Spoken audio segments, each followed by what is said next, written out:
The other thing I always encouraged people to do was I always told my team, as we were in years into the business, I would always tell them that everyone has to move on. And what I meant by that is that when your learning curve plateaus, you either have to have a new role in the company or a new role out. And it started when we had our first departure, which was years into the business, a first voluntary departure.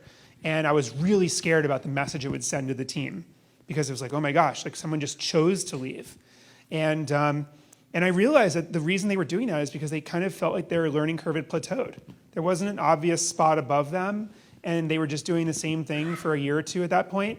And so I really, I built this mantra of everyone's got to move on. Hopefully you move on internally. But if you can't move on internally, you should move on externally. And so what it did is it kept the team engaged and learning. And I really do believe that the reason someone takes the call from a headhunter or starts surfing a job board is because they don't feel fully utilized. It's, in a decent team, it's not because, of like some crazy idea. It's just they don't feel like they're being fully utilized and being developed. And so they start to meander and consider other opportunities. But if you keep people deeply engaged and challenged, they'll just stay. Sometimes for less pay because they feel like they're learning.